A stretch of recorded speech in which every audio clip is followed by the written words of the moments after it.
Bom dia, boa tarde, boa noite. Estamos começando mais um Bora Varejar, o seu, o meu, o nosso podcast, o webcast daqui da Mercado Consumo, né? Aqui nesse canal a gente debate tendências, insights e perspectivas. Eu adoro falar que a gente aqui no Bora Varejar conta histórias do mercado. Eu sou o Gustavo Groma, editor da Mercado Consumo, e hoje eu tenho alguns convidados. Vocês já estão vendo aqui no quem está ao meu lado, mas eu vou apresentar daqui a pouquinho. Vou apresentar primeiro nossos convidados, tá?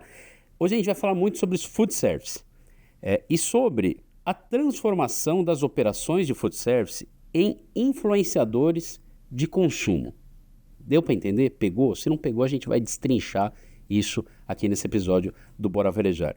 Aqui comigo tenho como convidado o Lierson Mattenhauer, fundador da hamburgueria Tradi e da paneteria Atimino. Tudo bem, Lierson? Tudo bem. Obrigado por participar aqui do Bora Varejar. Eu que agradeço falar sobre o que a gente gosta e trabalhar com o que a gente gosta é maravilhoso. Então agradeço demais aí o convite de vocês.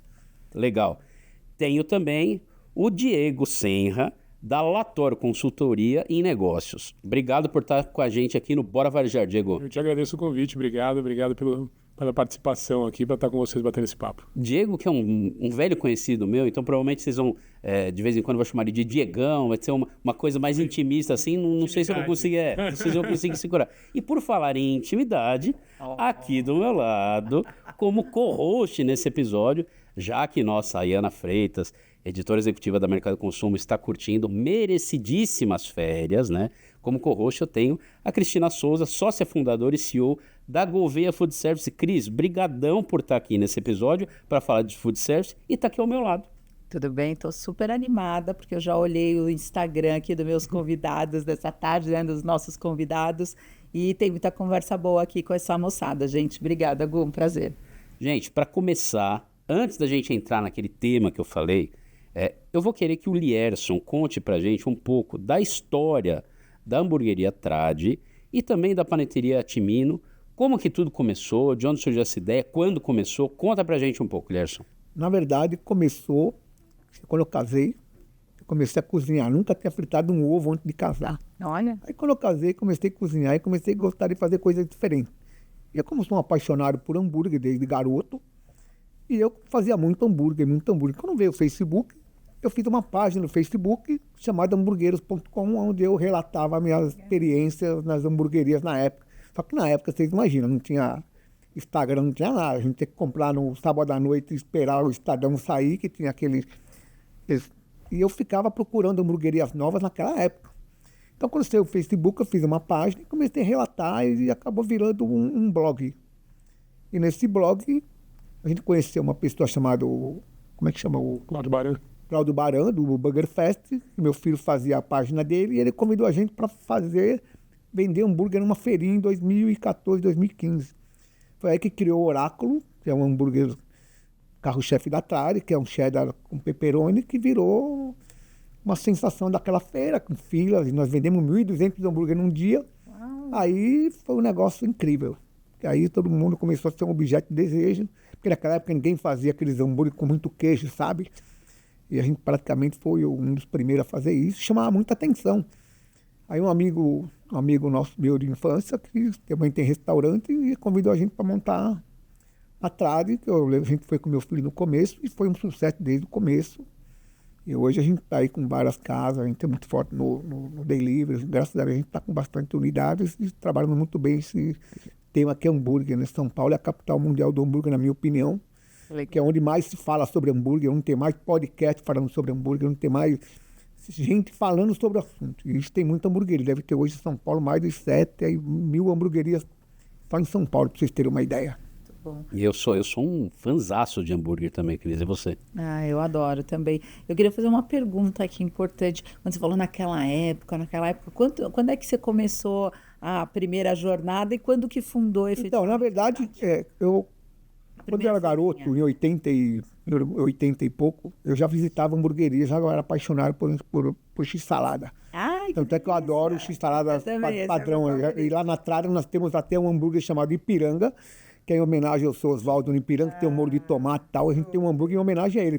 Foi lá, na verdade, que começou a minha paixão, porque eu estudava num colégio na rua debaixo do do seu Oswaldo ali no Ipiranga, e eu passava na porta dele todo dia. Então, ali que começou a minha paixão, ali, porque foi por causa do seu Oswaldo do Ipiranga, ali que começou a minha paixão. Eu me lembro aqui pertinho, aqui, quando inaugurou na Paulista, em 83, o primeiro McDonald's de São Paulo, eu fiquei 2 horas na fila.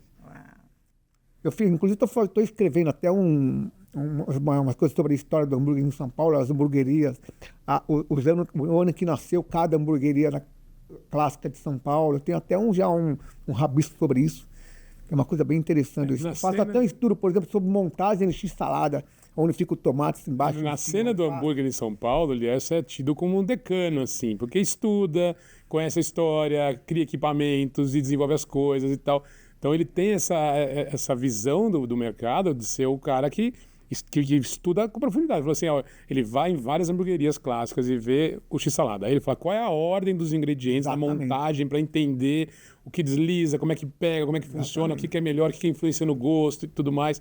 Então tem uma visão dele pro mercado, para a experiência, para a história da coisa e tal, que é diferente de ele não ver como um negócio. Era uma paixão que ele desenvolveu como um gosto pessoal, daquilo se transformou num negócio, e até da paneteria Timino, que foi desenvolvida... Eu ia falar na sequência agora. Dentro da própria Trade, por um preciosismo, por um cuidado dele mesmo. Por quê? Porque na época, quando abriu a Trade, não tinha tanta oferta de pão de hambúrguer como tem hoje. Eu queria um pão mais leve, um pão mais hidratado, um pão onde a pessoa... Porque eu sempre imagino o seguinte, que o pão, na verdade, é o envelope do sanduíche, tá? Por quê? Porque você vai segurar para não sujar a mão de gordura. Tá? Então não pode ter sabor. Por quê? Porque você não pode tirar o protagonismo da carne. Então eu quero um pão, tanto é que na Trade, apesar da gente ter padaria, a gente trabalha com um tipo de pão. Pão de hambúrguer. Pão branco de hambúrguer. Não é pão brioche, não é pão australiano, pão com gergelim, nada disso. Pão de hambúrguer. Porque a função dele é aquela. É um purista também, vamos combinar. É um purista. É uma coisa até que eu falo contra o meu produto, que é pão. Porque a gente vende pão de tudo quanto é tipo. Mas eu estou dando a minha opinião pessoal. É que hoje em dia é uma coisa engraçada. Quando você dá a sua opinião pessoal, acaba soando ofensa com quem pensa diferente. E não é isso. Essa é a minha opinião. Atrás tu trabalha com pão branco, pão de hambúrguer, ponto final. E não tem pão brioche. Pão brioche acabou virando um modismo. E é um negócio legal, pão brioche. Porque tomar no café da manhã com manteiga é ótimo. E a paneteria, na verdade, ela nasceu em cima da Trade, que meus sócios lá, eles tinham um restaurante do lado, e lá em cima era confeitaria e tinha forno. Aí a gente acabou chamando o Pedro Calvo, e ele começou a fazer o pão, e a primeira fornada ele acertou no que eu queria. Inclusive a receita no nosso pão da Trade é a mesma receita da primeira fornada que nós fizemos. Eu falei, não mexe em nada. Eu acho que a paneteria acaba sendo um case dessa maturação do mercado de hambúrguer em São Paulo, que era uma coisa era uma gastronomia gostosa, meio tradicional e tal. Então tinha uma cena clássica de hambúrgueres, Joaquim, Dog, Bulldog, essas coisas. Uhum. Aí veio essa nova fase, que o Léo fala que é a terceira onda do hambúrguer, que tiveram outras, mas que é esse hambúrguer que se gourmetizou e se fez e tal. Quando ele começou a fazer isso na Trade, você tinha muito pouca entrega de insumos, muita diversidade e tal, e ele criou a paneteria para fazer o pão dele. Uhum. Hoje, essa paneteria que nasceu em cima da Trade atende mais de 400 hamburguerias e vende mais de 800 mil pães por mês. Então você vê como o negócio que ele fez para ele se desenvolveu por uma demanda de mercado. Hoje, não sei quantos SKUs, quantos pães diferentes de hambúrguer tem na paneteria? Uns 40, mais ou menos. Só em termos de pão de hambúrguer? A gente tem a mesma massa, aí você tem no formato Smash, normal e o Max. Aí você tem aquela mesma massa com gergelim. E assim vai indo, entendeu? Sim. E o Smash também nasceu numa necessidade de mercado. E é um barato você ver como o mercado demanda. E aí assim, tem o pão Smash, menos carne, menor custo, mais consumo e tal. Pão normal. O Max, porque em algumas bares da cidade as pessoas querem ter a percepção do hamburgão. Uhum. Então você precisa fazer com uma carne maior, um pão maior, para que o cara, na experiência de compra dele, quando ele compra, ele recebe um produto maior. Então tem o pão Max. Aí um quer o pão branco, outro quer um pão branco, que é um brioche. Aí puto, o brioche ficou caro porque leva manteiga, então vamos criar um pão tipo brioche, que é feito com uma margarina, que simula manteiga. E aí começa com gergelim, aí um quer receber o pão cortado, aí o outro vira e fala, não quero o meu cortado, porque o cortado seca, quando eu corto o pão ele começa a secar. E aí vai, então você vê, quanto tempo da paneteria? O quê? Uns 8 anos? 7 anos? Nós temos no ano seguinte da Trade. 7, então. Não, a Andrade nasceu em 2015 e a Paneteria em 2016. Então, 8 anos. 8 anos. Você vê o quanto isso maturou, o quanto cresceu, tem um monte de indústria. Então, esse mercado dessa cena de hambúrguer em São Paulo, isso a gente vai falar um pouco sobre isso, ela cresceu muito em termos de demanda de cliente. Sim. E hoje está atraindo, acho que esse é o papo todo, atraindo o olhar da indústria, atraindo o olhar para falar, cara, não dá para a gente ignorar esse movimento que nasce aí entre o varejo e o atacado. É uma faixa ali que vai demandar uma E atenção. voltando ao assunto da paneteria, uma coisa que é bem legal, que a paneteria hoje a gente atende muito clientes e o nosso maior problema é logística, tá? E a paneteria é um case de sucesso. Por quê? Porque a gente, desde que nós abrimos, a gente nunca vendeu um mês menos que o outro, a gente só cresce e nós não temos vendedores na rua. Nós, teoricamente, não temos alguém cutucando o cliente para abrir cliente. Esse aqui é no boca a boca, né? É o próprio cliente que fazem propaganda nossa. Porque a cena... É por isso que eu estou dizendo que nós somos um case de sucesso, porque nós não temos nem social media. A gente não tem. Quem faz é o Pedro, meu sócio, que fica publicando. Nós não temos social media, nós não temos vendedor na rua.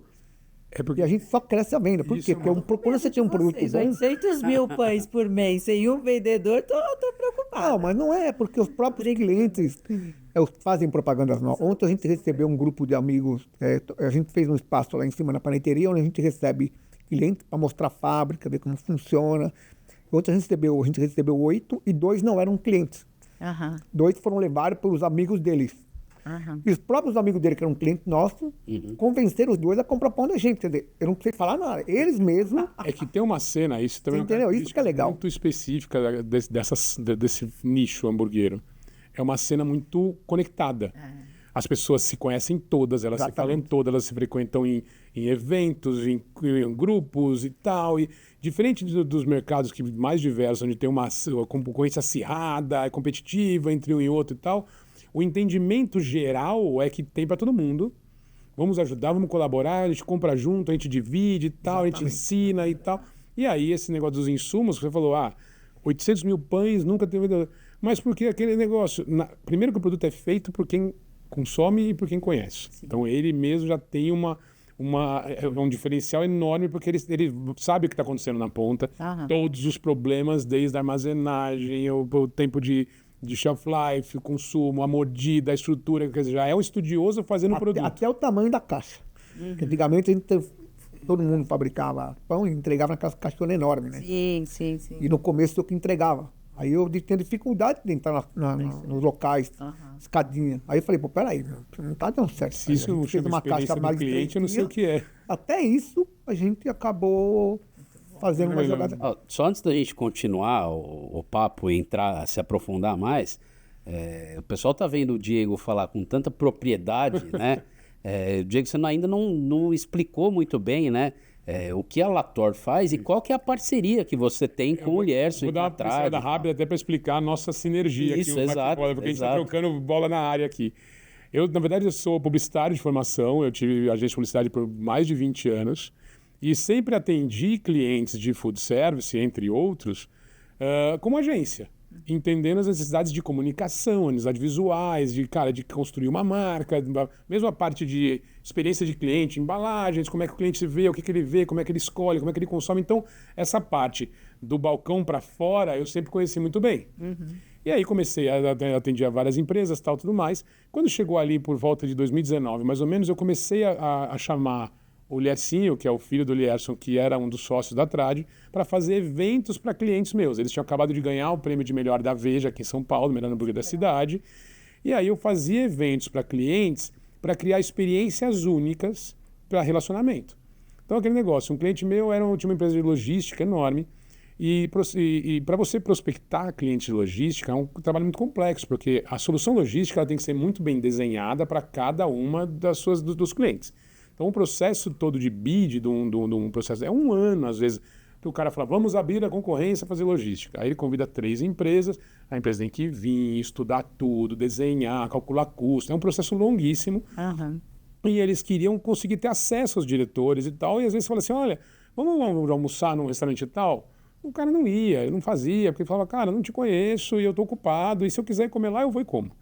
Aí eu falei, vamos fazer o seguinte, vamos criar eventos únicos, exclusivos, que esses caras não vão querer perder, e aí a gente traz eles para esses eventos e lá o comercial aborda esses caras. Boa. E a gente começou a desenhar, então, experiências gastronômicas exclusivas. Sei lá, eu ia para Goiânia, pegava o Roberto Ravioli aqui, o chefe, levava para um restaurante top em Goiânia e fazia um jantar fechado com o Roberto Ravioli e o cara criando um menu a 4 mãos e fazendo. Então a gente começou a fazer isso e aí era 100% de presença. Eu vou, viu? Pode me chamar, vamos, Gu. Podia sem ser, dúvida. Olha, podia ser o dono da empresa mais, assim, exclusivo. O cara falava, puta, isso não posso perder. E até deu um papo engraçado que a gente foi atender isso uma vez, atender o pessoal em Manaus.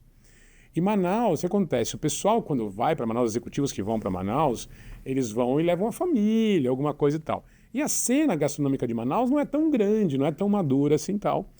E aí a gente sempre fazia os eventos para os executivos e convidava o executivo.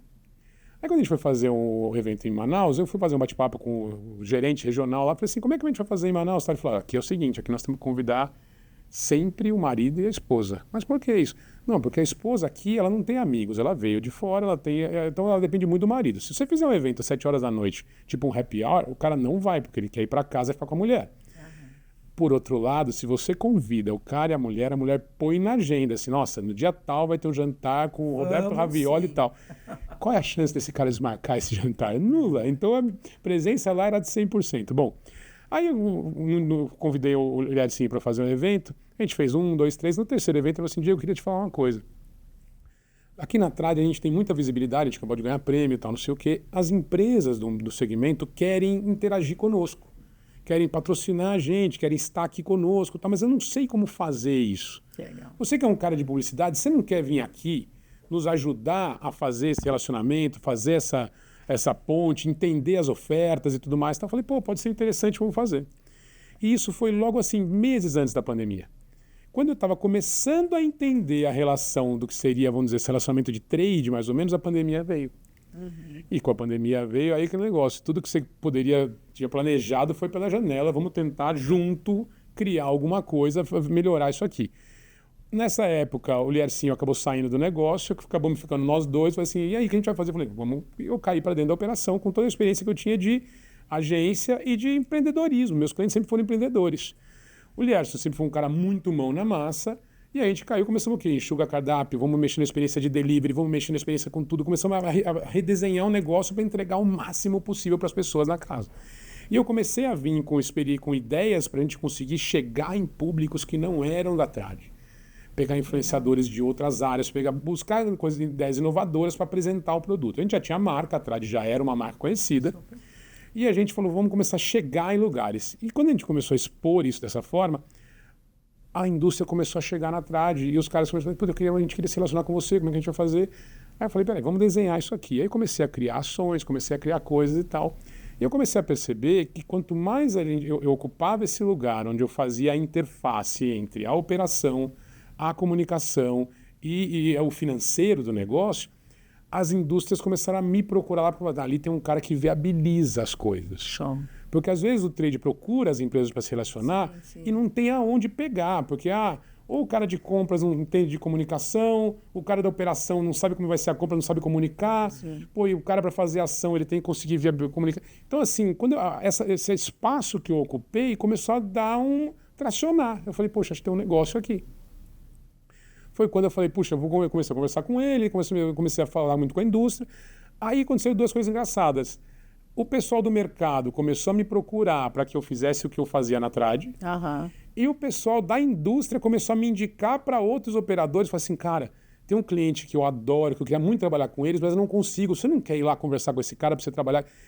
Então eles começaram a me indicar para que eu ocupasse esse espaço que ficava vazio ali. E criar ações, e criar oportunidades, porque... E aí a gente pode até falar mais sobre isso, de como isso reverte em benefícios para os dois lados.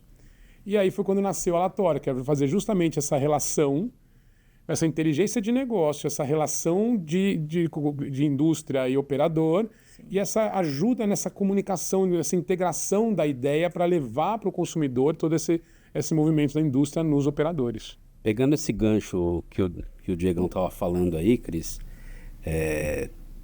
e perguntando para você, mas depois para eles falarem também, e para a gente se aprofundar nesse tema, né?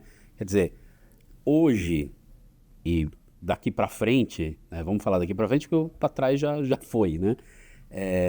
Operações de food service vão muito além do que servir comida. Ah, total, total.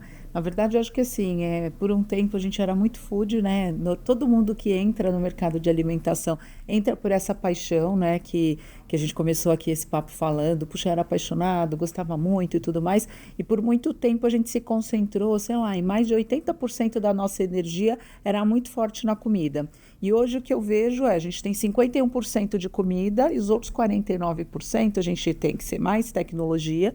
E aí a gente tem aceleração de delivery, né? Todas as questões ligadas ao atendimento do cliente pelo WhatsApp, por e-mail, enfim, por todos os canais que sejam possíveis e as estratégias, né? Então, assim, hoje não dá mais para você ser um apaixonado, subir o muro, né? E falar só eu que sei, né? Uma coisa que foi falada aqui anteriormente sobre esse movimento de compartilhamento, né? Então, antigamente a gente só ia nos bons restaurantes porque tinha aquele chefe, só podia comer aquilo, aquele conceito e tudo mais.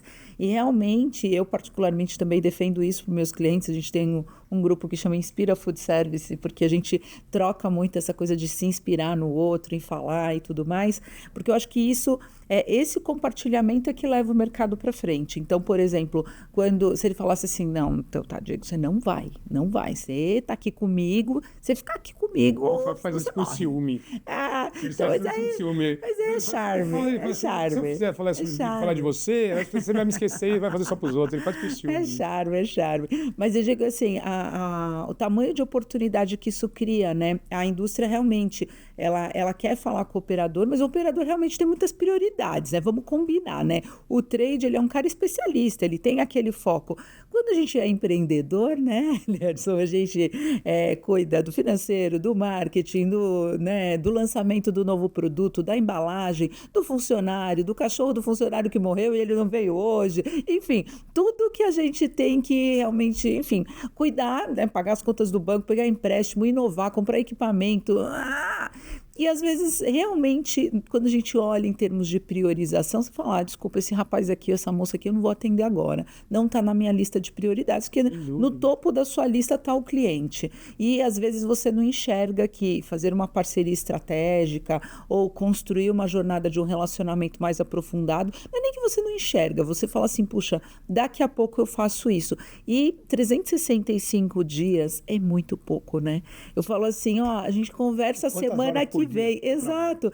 E eu brinco assim, a gente conversa semana que vem. Às vezes passam 3 semanas e a pessoa me liga, pô, Cris, a gente não falou. Eu falei, não, mas a gente falou que ia falar semana que vem. Ela falou, Cris, olha teu e-mail, que já passou bastante. Então, realmente, assim, eu acho que essa complementariedade de competências é uma coisa admirável, porque eu acho que isso é mentalidade, né? Quem faz isso tem uma mentalidade diferenciada de mercado, até porque também você poderia ter uma fábrica que fabrica pães para você, para os seus negócios. Você fala assim, não, vou abrir agora 500 lojas de hambúrgueres e vou fazer minha fábrica e vou ficar com os 800 mil pães para mim.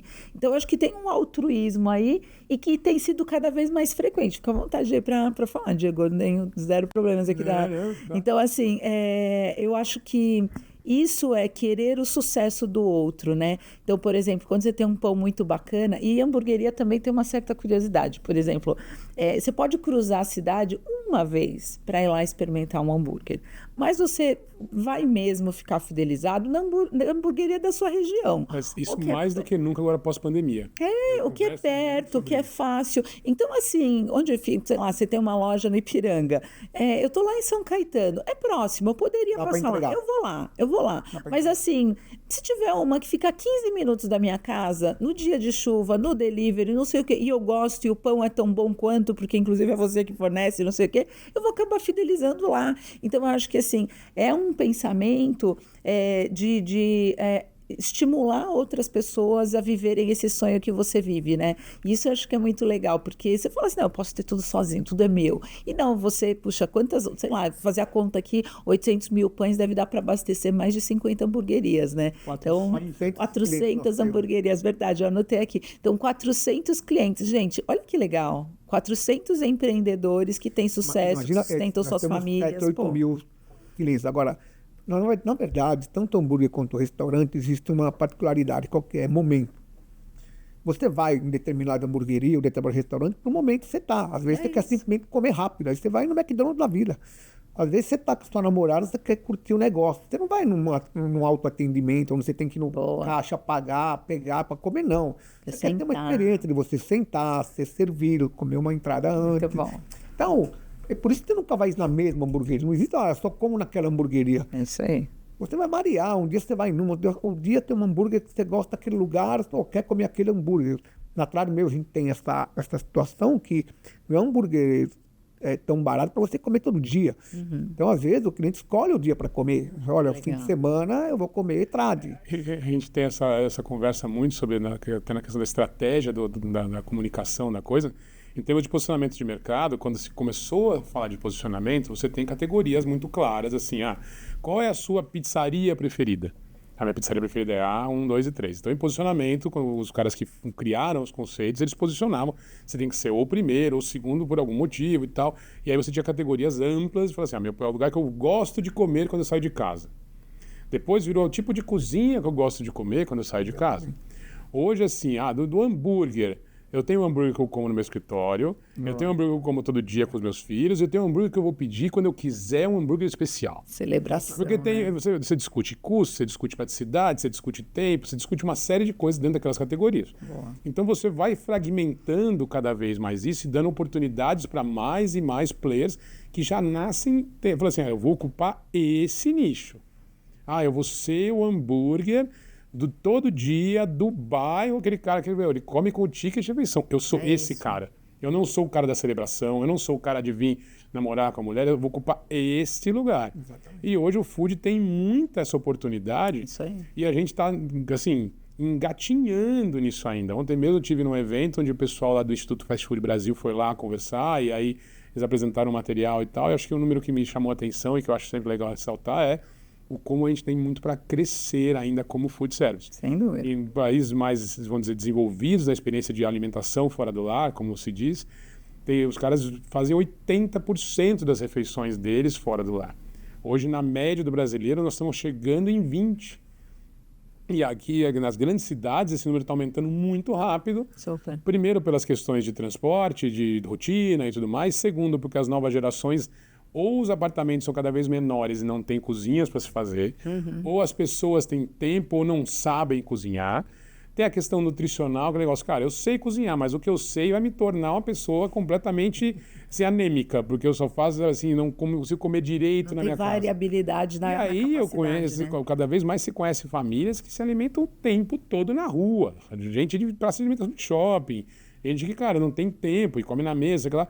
É engraçado que você ouvia antigamente, não, é o cara que só come na mesa. Você imaginava aquele cara que só comia baboseira, sanduíche, salgadinho. Hoje, mesmo o cara que come na mesa, ele quer comer direito, ele quer comer orgânicos, ele quer comer integral e não sei o que lá, porque ele já sabe que aquela é a minha rotina. Se eu não me adaptar àquilo, não chegar naquele lugar com qualidade, com saudabilidade, aquilo vai cobrar o preço daqui a pouco. Então, o food tem muita essa fragmentação que está acontecendo. E as oportunidades estão, assim, aos montes por aí para esse tipo de trabalho. Mas é que mudou muito. Antigamente, minha mãe cozinhava, meu pai vinha almoçar em casa. Isso aí. Eu estudava de manhã, trabalhava à tarde, eu vinha para casa almoçar. Hoje já praticamente não existe mais isso. Esse negócio de dona de casa que faz comida para a família, hoje praticamente isso não existe mais. Não. São pouquíssimas famílias que têm esse hábito ainda. Sabe? De todo mundo só se reunir. Eu cresci dessa forma. É o momento de alimentação, almoço, jantar, era sagrado, a família está reunida. Então, eu acho que seria um negócio... Hoje, como está mudando, hoje todo mundo tem famílias pequenas, tem 1 filho, 2 filhos, e olha lá. Então, realmente, isso muda muito. Isso mudou muito o percentual de pessoal.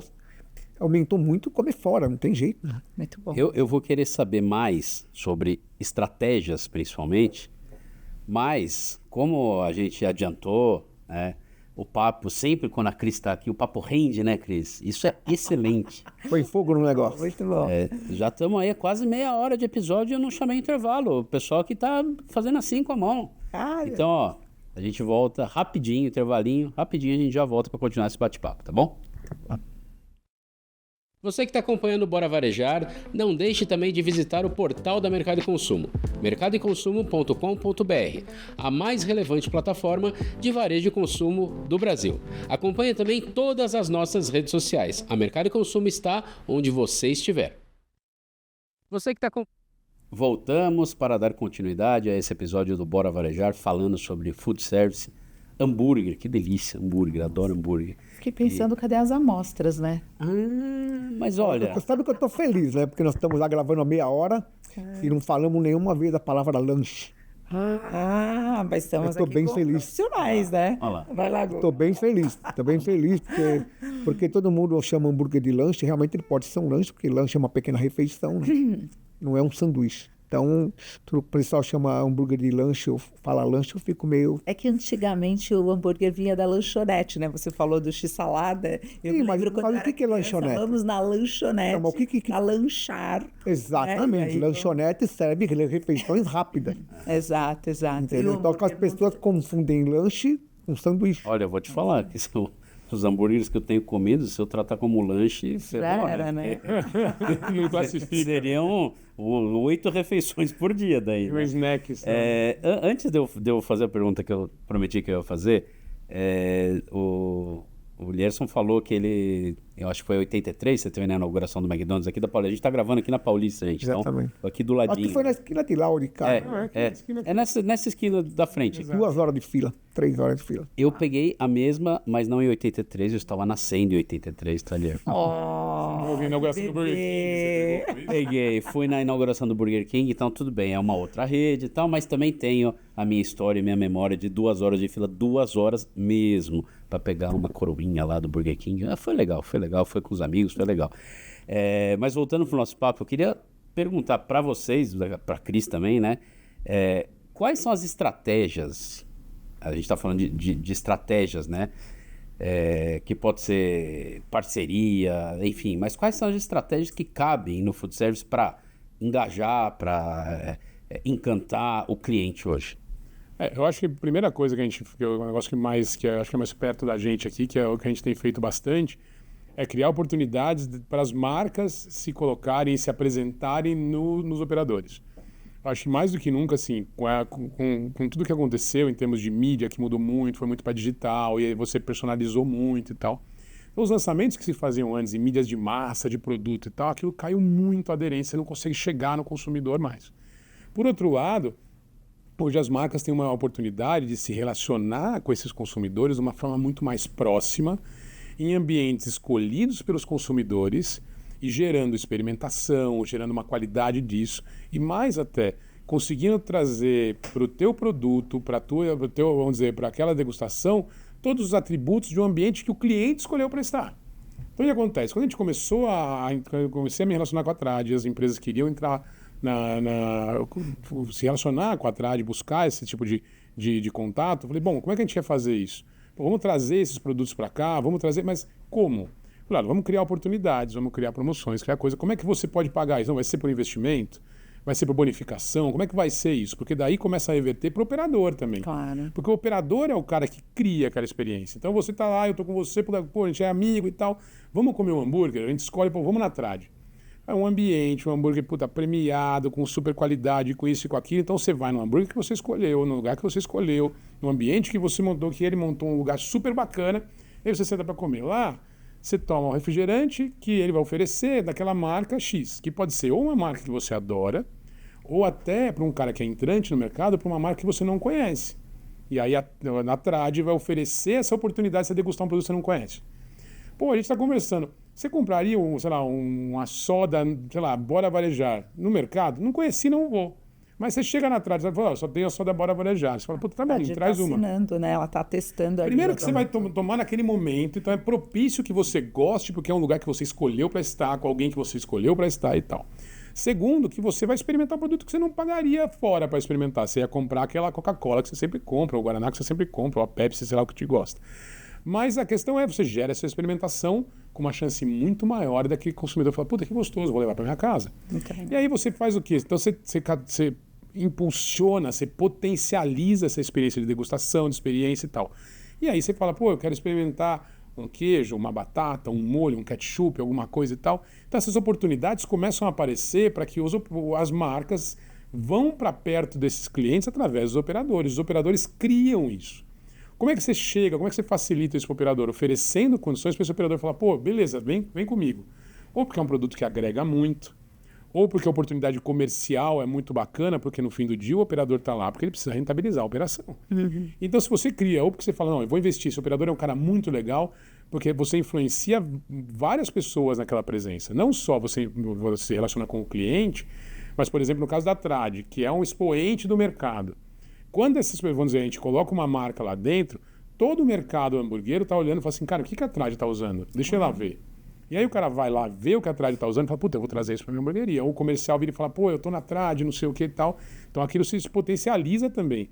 E a gente começou a fazer esse relacionamento com várias marcas que aí não se relacionavam com os operadores. A gente começou a fazer a Vigor lá atrás, começou a fazer a Seara lá atrás. E assim, com um cara como o Lierson, que conhece o mercado pra caramba, que influencia o mercado pra caramba, ele também começou a trocar com a indústria. Cara, isso aqui que você está fazendo tem que fazer diferente. Essa embalagem tem que ser maior. Esse diâmetro do hambúrguer, até essa história bacana do diâmetro do hambúrguer que a Seara que a gente mudou através da paleteria, por causa do conhecimento dele. Como é que foi isso? Conta pra eles. A Seara lançou uma mussarela empanada, um hambúrguer de mussarela, só que ele era muito grande. O diâmetro dele é muito maior que os pães que a gente usava. Então eu sozinho não ia conseguir convencer a Seara a fazer isso. Então a gente se juntou, todas as hamburguerias reclamando, então a gente levantou a voz todo mundo, Seara, tá, o hambúrguer está muito grande. Primeiro é um cara que vende o mercado inteiro. Aí aconteceu o quê? Eles nos ouviram e diminuíram o diâmetro. E aí tem, por exemplo, tinham lançado um nuggetzinho de um empanamento super bacana, pequeno. Aí o Elias falou assim, cara, lança esse frango grande para ele ser um hambúrguer de frango empanado, com o mesmo empanamento que você faz no nuggets. E aquilo virou um puta sucesso. E aí tem demandas Então, assim, o operador começa a demandar a indústria dos produtos e começa a criar essas coisas e começa a surfar essa onda trazida por alguém que sabe a demanda do cliente. Então o operador lê o cliente e devolve para a indústria. A indústria vem e entrega de bandeja exatamente o que esse cliente quer, no tamanho que ele quer, na porção que ele quer e tudo mais. Exatamente. E se cria esse círculo virtuoso onde a indústria alimenta esse operador chega no cliente e esse cliente compra da indústria. E você gira essa roda. Então essa qualidade da entrega que é muito benéfica para a indústria no operador. Porque você garante o preparo ideal do produto. Você garante a apresentação melhor do produto, no momento de consumo perfeito. E, cara, como é que você ia fazer para esse cliente experimentar um produto que você... o cara vai para o mercado, cada vez mais de compras online e tal. O cara vai para o mercado exatamente sabendo o que ele vai fazer. Ou ele entra pelo celular comprar, ele tem a lista de compra. É diferente do cara ficar flanando pelo mercado, escolhendo coisas, novidades e tal. Isso não acontece mais. Como é que eu faço para gerar isso? Como é que eu faço para o pessoal que, por exemplo, a Catupiry. A Catupiry hoje é um dos fornecedores da Trad também. Assina para estar com a gente, um super parceiro. Quando a gente começou, até o pessoal da própria Trad falou assim, nossa, mas a Catupiry não faz só o requeijão cremoso? Não, a Catupiry tem uma linha enorme de produtos que a gente começou a usar e começou a apresentar para os nossos clientes. E os nossos clientes começaram a ver que a Catupiry era muito mais do que Catupiry. Exatamente. Com produtos de qualidade e tal. Então, assim, começa a virar uma plataforma não só de degustação, mas de experiência, de apresentação e de tudo mais. Então, o que a Lator começou a fazer foi justamente criar oportunidades e se relacionar entre operadores e indústria. E criar oportunidades, criar esse relacionamento, ser essa pessoa, fazer esse papel de núcleo atrator, para que a indústria fale, não, eu quero fazer isso, quero divulgar isso e tal, e a gente vinha com os operadores e fala, cara, isso aqui pode ser interessante e tal. E acaba sendo muito vantajoso para o operador também, por N motivos. A indústria traz credibilidade, a indústria traz ganho de volume, a indústria diminui CMV, cria condições e tal. Então, para o operador, cada vez mais ele fala assim, cara, eu quero ter essa indústria aqui comigo. Sem dúvida. Se for, vamos dizer, agregados de valor, se for vir para somar, super bem-vindos. E aquele negócio, você no iFood, você está escolhendo lá um produto, você fala assim, vou comprar isso aqui, hambúrguer e tal, não sei o quê, com queijo, catupiry e tal. Você fala, puta, esse é um queijo bacana, é um queijo de qualidade. Então, aquele negócio começa a construir, aumenta a percepção de valor, aumenta tudo. Então, acaba virando um ganha-ganha para todos. Então, a ideia de usar o operador como influenciador de consumo é justamente isso. A gente criar essa visão do cliente, dele ir para o operador, experimentar coisas, experimentar produtos, viver experiências timbradas. Sem falar também que a própria Catupiry, Ela acabou fazendo produtos voltados para hamburguerias, por exemplo. Hoje é que ela não fazia antes. Era só para pizzarias, né? Não, e não é só isso, porque, por exemplo, queijo fatiado no tamanho, no diâmetro certo, no quadrado certo para hambúrguer, intercalado com papel para não colar um no outro. Com embalaginha de 500 gramas para facilitar o dia a dia Sabe o que eu digo, de você Algumas estocar empresas... nas hamburguerias. Então, por exemplo, antigamente você tem que comprar barra lá e tem que ficar fatiando, ou comprar fatiado e pagar um preço absurdo. Tinha perda pra caramba. Aí você pega um negócio quadrado, aí o hambúrguer é menor. Um pouquinho. Então a catupiry também acabou... O formato lanche fazendo do queijo, só que o hambúrguer é redondo. Então você perdia 1/3 da faixa. Hoje não, hoje a catupiry mesmo, ela faz um cheddar, por exemplo, um American cheese, e ela lançou um produto maravilhoso, que é o catupiry fatiado. Eu vi isso aí, mas eu não experimentei ainda. É o mesmo sabor do catupiry, porém... A gente tem que... Gerson, tem na trad? Tem uma na trade. Tem na Então, trad. a gente vai Ele tem uma fatia quadradinha certinha, cabe no hambúrguer. Ele tem uma fatia, cabe no hambúrguer certinho. E ele evita aquele saco de ficar pondo, então facilita também. Sabe o que eu falo, Cris? Algumas empresas já entenderam esse momento. Diego, eu ia perguntar para a Cris, mas aí Cris e Diego e Lierson respondam também. A gente já entendeu que isso é um ganha-ganha. Já entendemos aqui, quem está nos assistindo também entendeu.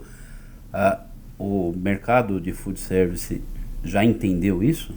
Então, olha, o Diego está falando, eu estou anotando aqui muita coisa muito boa. Quero ouvir a opinião dela. Agora eu vou ficar ouvindo a opinião da Cris. Porque, na verdade, o que está acontecendo aqui é um milagre de uma economia de milhões, tá? Porque, assim, para uma indústria do porte das que estão sendo citadas aqui, fazerem um produto, tem um processo de desenvolvimento, né, o famoso P&D, que leva 1 ano, 18 meses, às vezes 24 meses, porque tem um processo de maquinário, de desenvolvimento de molde, enfim, uma série de questões. Quando a gente prototipa isso e apresenta para operadores, né, enfim, nesse estágio que a gente está falando aqui, né, e que tem uma representação setorial, inclusive, né, então a gente está falando aqui com uma pessoa que pode reunir outras hamburguerias e ter uma discussão organizada. Então, a indústria apresenta esse protótipo e ele fala, ó, de nuggets ele podia virar um hambúrguer, de queijo desse tamanho ele tinha que virar desse tamanho, não sei o quê. A indústria que ainda está na etapa de protótipo volta para casa, né, na mentalidade industrial, e chega depois para o mercado, porque assim, eles representam uma parcela do mercado, né? Mas assim, a gente tem hamburguerias no Brasil inteiro. Então, isso é um benefício para todo o mercado e para a indústria de economia realmente de milhões. E mais do que isso, né? Como consumidor, né, como cliente B2B que é um restaurante, ou um bar, enfim, uma cafeteria, uma hamburgueria, é muito frustrante quando você tem que trabalhar muito para conseguir que aquele negócio se encaixe, né? O que você falou, uma peça quadrada, o negócio é redondo, fica para fora, não sei o que, tarará. Então, acho que assim, é realmente um momento de milagre agora, né? Estamos baby steps aí, né? Olha, vou dizer para você, nesse processo, eu sinto né? muito isso de começar. Por exemplo, o trade, tu não fala o trade marketing e tal, na enorme maioria das indústrias, o trade marketing se relaciona com varejo.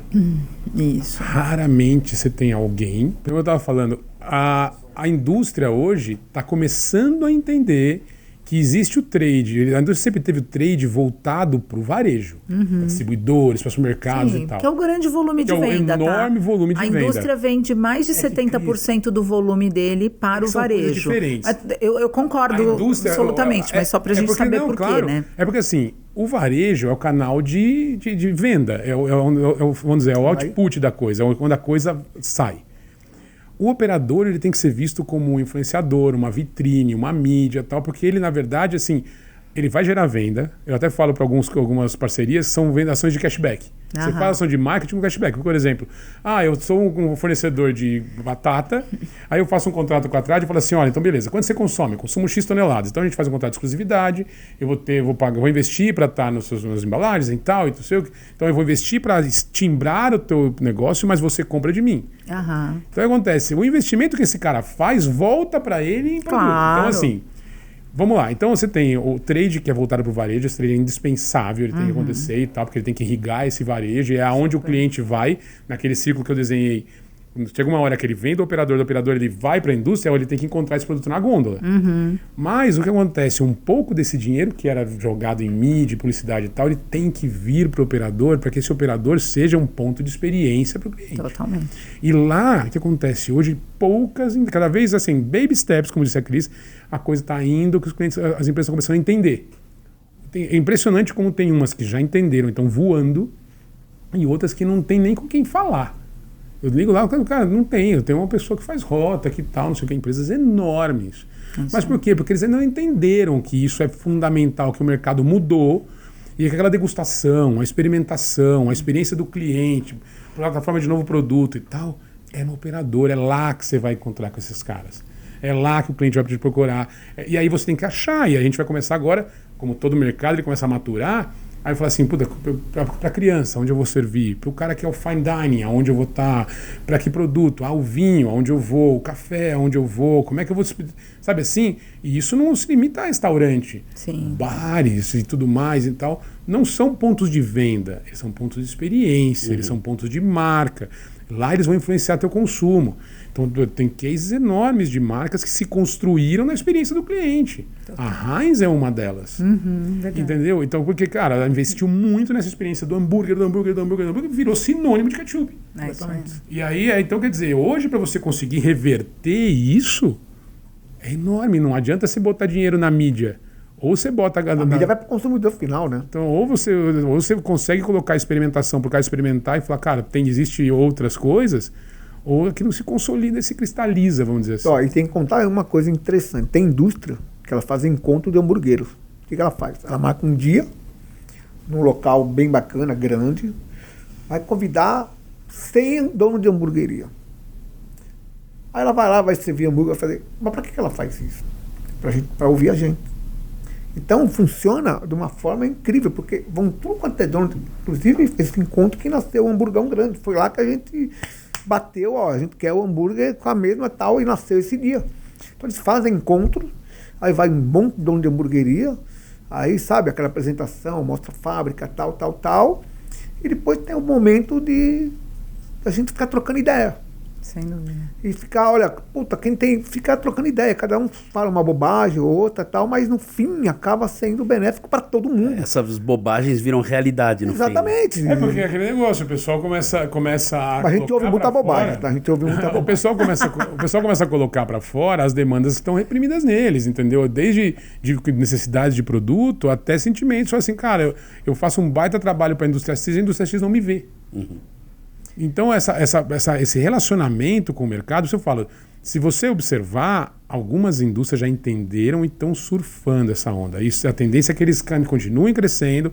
E o que acontece? Eles ficam mais sensíveis ao mercado. Sem dúvida. Se você não se relaciona com os operadores, o que acontece? Você fica dependendo de pesquisa para ler cliente final e tal, e que cada vez está mais distante do consumo, vamos dizer, real ali, do consumo. Se você se aproxima do operador, o operador vai te trazendo com muito mais rapidez tendência, inovação e tal, bababá. Então, assim, tem várias dessas indústrias, para falar no caso dos queijos mesmo, a demanda do food, a demanda dos operadores está desenvolvendo linhas, desenvolvendo produtos, porque os caras estão dizendo, olha, isso aqui está virando tendência, precisa fazer isso aqui, precisa cortar desse jeito, precisa fazer o quê? Os clientes estão pedindo isso, pedindo aquilo. A temperatura é muito mais rapidamente medida, a coisa entrega muito mais rápido. O P&D, você tem gente testando e trocando o tempo inteiro, e aquele negócio, desenvolveu, vai para a mesa. Muito bom. Validou, decolou, vai para a gôndola. Eu acho que tem um ponto que é importante, que é trazer um ator aí para esse jogo, que é o distribuidor. Porque, assim, a indústria, ela não consegue... ela consegue falar com o operador, mas depois ela tem o processo que é o distribuidor. E muitas vezes o operador se sente distante da indústria, porque a indústria, para ela atingir o Brasil inteiro, ela escolhe os seus distribuidores e está na mão deles fazerem esse processo. E o distribuidor, ele tem uma margem apertadinha. E muitas vezes ele não consegue fazer esse processo discutativo. Ele consegue te socorrer, consegue, olha, manda aqui para mim, estourou aqui de vender, manda tal coisa. Ele te socorre, a gente tem ótimos distribuidores no Brasil todo, mas o distribuidor ainda não tá tão preparado. Mas eu concordo absolutamente com vocês que é a somar a força de todos os elos, inclusive provavelmente o ideal seria que os distribuidores participassem desses encontros, por exemplo, porque eles ficariam também mais sensíveis sobre, puxa vida, olha, para mim o que pega é o sistema de entrega, para mim é a rota que atende a minha região, para que a gente consiga estruturar. É que eu vejo que o distribuidor, nesse fluxo que eu estou falando, ele seria um gargalo. Porque o que acontece a indústria tem que conseguir, quando a indústria se relaciona com o operador, primeiro que são muito menos players do que se relacionar com pontos de venda. Sim. Você tem, assim, sei lá, para cada 100 pontos de venda, você tem um operador. Então você tem... E segundo, assim, os operadores trazendo... A indústria, óbvio, e aí eu concordo com você, a indústria hoje tem braços muito curtos. Porque, como eu falei, o mercado elas estão começando a sentir essa temperatura. Então, as poucas indústrias que já entenderam essa piada... ainda tem muito poucos braços para chegar nos operadores e fazer essa leitura. E aí o que acontece o distribuidor, ele cumpre muito esse papel logístico no caso dos operadores e no caso dos pontos de venda, ele chega na irrigação desses pontos de venda com os produtos. Então, nesse caso, eles vão ser mais beneficiados da interação dos operadores com do que necessariamente, porque ainda que a gente faça essa interação com a indústria, quando a gente fala em Brasil, o distribuidor vai ser fundamental para que esse produto chegue lá. Mas eu concordo, para mim ele tem que se tornar um aliado, sabe? E aí, na verdade, quando a gente tem um SKU especial, por exemplo, o catupiry fatiado, ele fala assim, não vou colocar no meu mix porque não vai vender. Assim, essa é a primeira resistência, né? É onde você chamou ele de gargalo. Mas, na verdade, se ele participou desse momento de construção, ele vai falar, não, eu participei e eu vi que vai ter uma demanda. Então, ele também passa a ser aberto a ter um mix mais flexível e aí a estar pronto a atender outras hamburguerias. Então, assim, ele entende o processo de inovação também. Bom, enfim, acho que o ideal, claro, é azeitar esse diálogo e eu acho que cada vez mais a gente tem operadores também muito mais maduros, né? Enfim, a gente que acompanha o mercado, a gente tem visto uma evolução de pesquisa, do próprio operador, né? Antigamente a pessoa abria uma portinha lá e falava, olha, esse aqui é um restaurante. Não, amigo, isso não é um restaurante ainda, acaba. Não é colocar 3 mesinhas na porta. Os operadores estão super, cara, cada vez mais... Você falou umas 10 vezes a palavra experiência, né? Mais do que isso até, não, né? Os operadores estão, cada vez mais, os operadores estão se profissionalizando muito rápido. Então, assim, o cara abre, consolidou o conceito, consolidou assim, o produto que ele está entregando, ele já abre 2, 3, 4, ele já começa a franquear, ele já começa a fazer. Então, assim, você vê muito, a gente acabou de ter o iFood móvel agora. Impressionante, eu conversei com gente que, assim, você escutava falar, pô, um ano atrás eu vi o cara abrindo, abrir uma hamburgueria em tal lugar.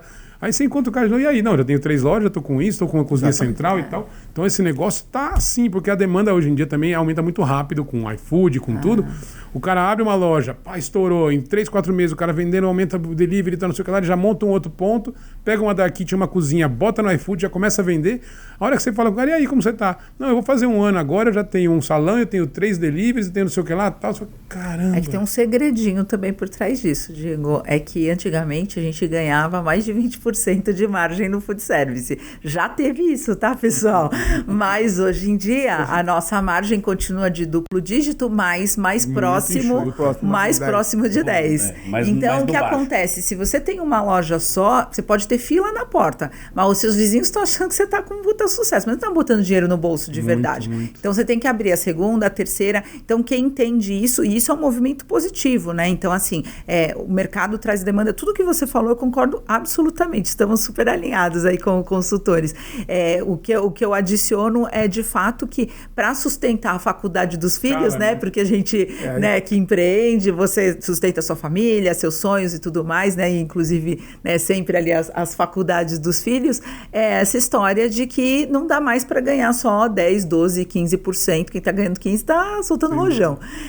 Entre 10% e 15%. Então, realmente fica mais difícil e aí o negócio tem que ser escalado. E aí, portanto, esse nosso desafio de profissionalização, que eu acho fantástico, assim, é muito bom. E acho que algumas indústrias, inclusive, têm contribuído, né, nesse sentido. Tipo, quando você faz um encontro desse tipo, você nivela, né? Olha, um processo industrial é esse, um processo de uma produção bacana é essa, não sei o quê. Aí você vê a história de aplicação de luva, de EPI, né, de processo de, enfim, de produção mais organizado. E aí realmente dá para fazer escala e dá para não ficar escravo de uma loja só, né? Vê, pelo nível de profissionalização da coisa, né?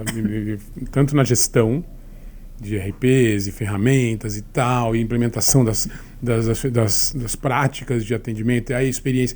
Então, aquele negócio, tudo que era um negócio muito básico, elementar para você fazer um restaurante, hoje é uma operação de alimentação fora do lar, que passa por uma série de processos, e aí ela é super complexa, com experiência de cliente, a comunicação hoje é super fragmentada, você tem que falar no Instagram, você vai fazer tráfego, você tem que fazer influência, você tem que estar nos roteiros, você tem que começar... Tem que estar no TikTok, você tem que ter verdade, você já aprendeu as dancinhas? Quero saber.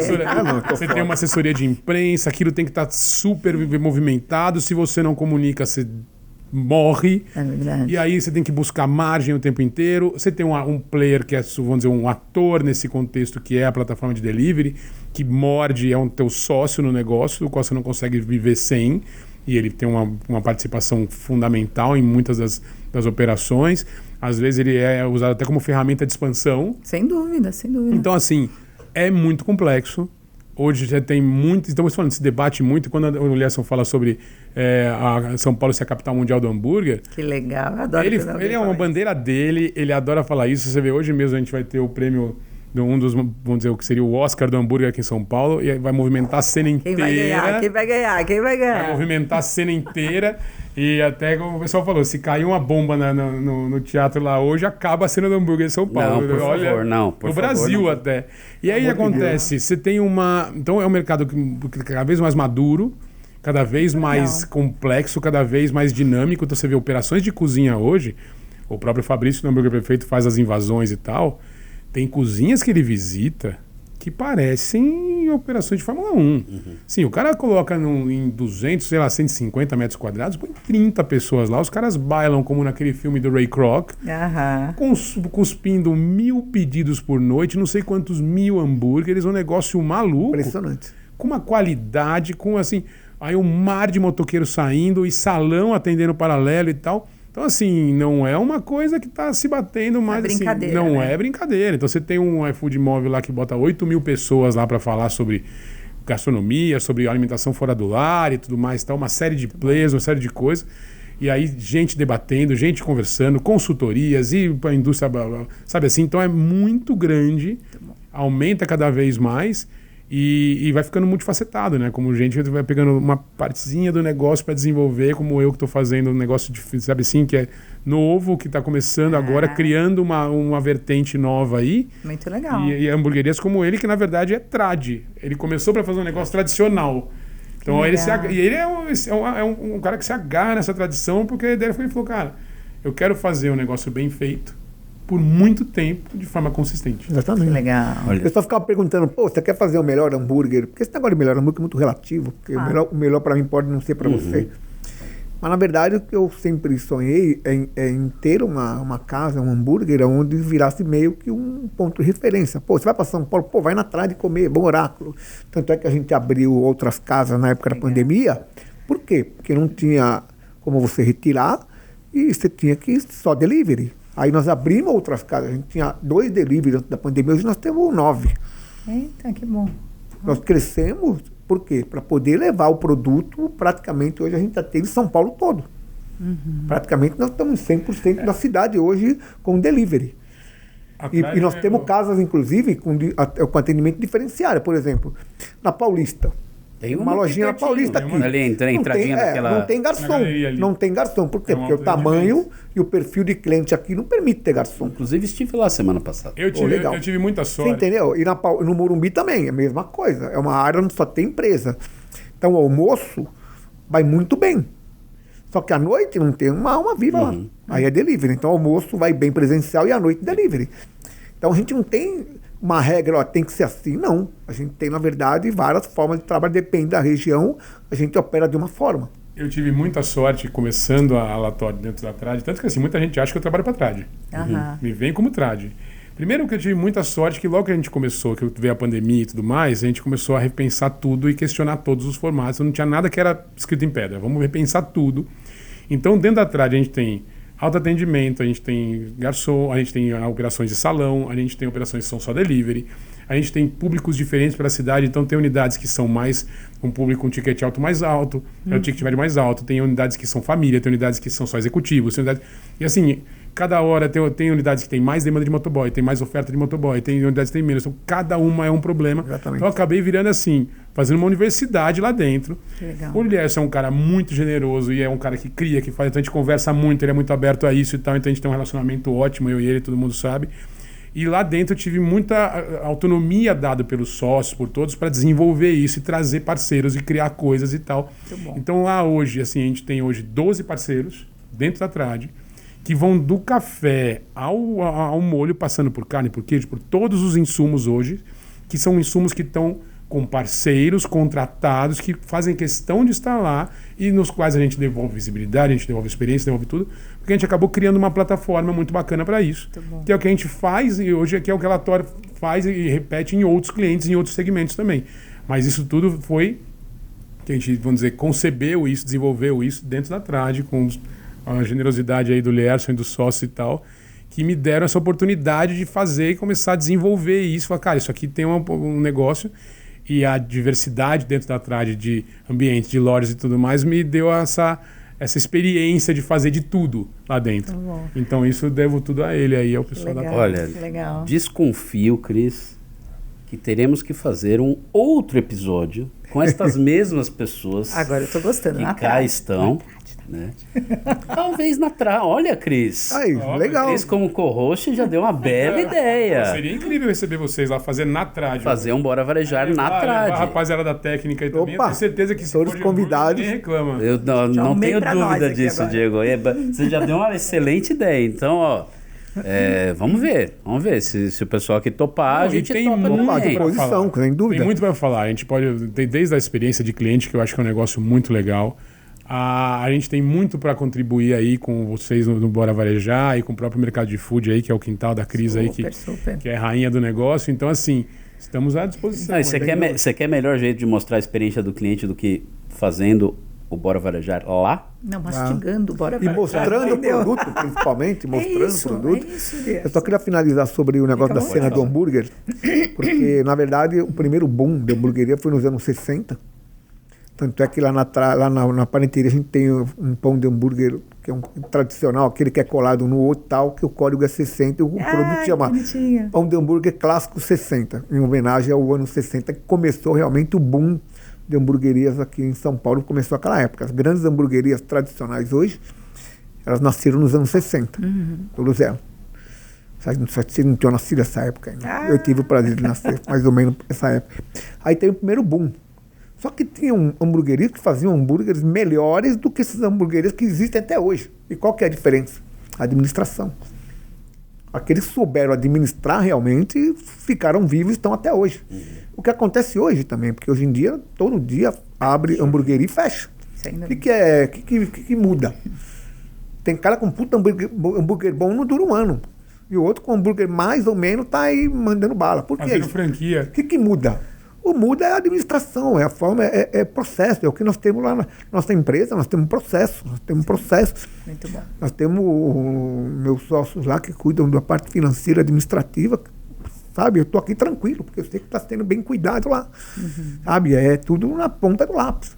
Sabe, se não é assim, não vai. Não vai. Então esse é o segredo da administração, não é só o produto. O produto, fazer hambúrguer bom é obrigação. A administração que é o que faz com que a coisa seja perene. Esse negócio é uma frase que parece balela, parece uma frase feita, mas isso acho que é uma enorme mudança no food contemporâneo, que não basta mais fazer comida boa. Fazer comida boa é obrigação. Então, ó, segura aí, porque a gente já vai pro nosso momento check-out. A Cris já sabe do que eu tô falando, que é pra gente finalizar o nosso episódio. E acho que o Diego puxou, fala essa frase, então.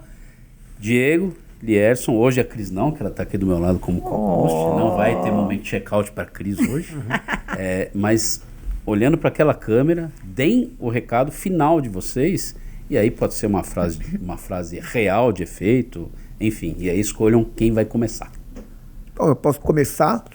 Como eu estava dizendo, agradeço demais aqui o convite. Faremos uma nova, caso vocês queiram, lá na Trad. Fechado. Mostrando o produto. Que legal. E eu contando a história, porque cada hambúrguer da Trad tem uma história. A gente não simplesmente fica misturando ingredientes. Eu me inspiro muito em pizza. A gente tem vários hambúrgueres inspirados em pizza. No mês de dezembro, no aniversário da Trad, vai ter um cardápio de pizza, dos hambúrgueres que nós desenvolvemos nesse tempo todo, inspirado em pizza. Então eu espero que todos aí tenham gostado aqui do nosso bate-papo e podem esperar que vai ter o próximo. Eu agradeço demais aí o convite de vocês. Legal, Diego. Muito bom. Na verdade, eu quero agradecer o convite da Bora Varejar, o convite aqui do Gustavo, a presença da Cris, muito obrigado também. Eu sei que foi uma honra. Isso, foi um prazer, eu agradeço demais.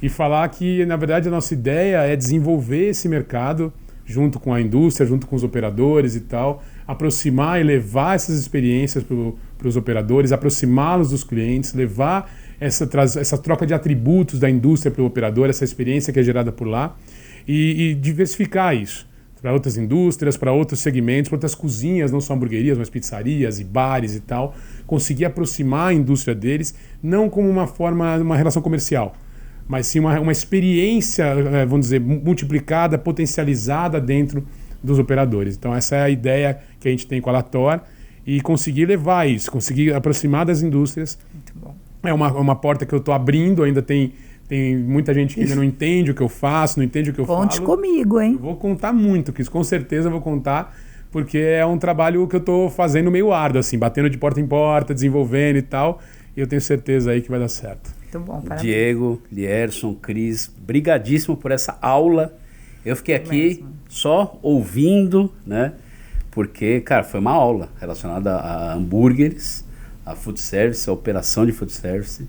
E demais, adorei. Né? Obrigado por estarem aqui, os três aqui comigo. Você que nos assistiu, espero que você tenha gostado tanto quanto eu gostei. Não se esqueça, se inscreva no canal, deixe seu like, ative o sininho para receber, espalhe esse conteúdo, né? Quanto mais gente presenciar essa aula aqui, mais conteúdo de qualidade a gente vai ter por aí. E acompanhe o Mercado de Consumo em todos os seus canais, no portal mercadoconsumo.com.br, em nossas redes sociais. Nós estamos onde você estiver. Brigadíssimo e até a próxima. Isso aí. Valeu. Valeu.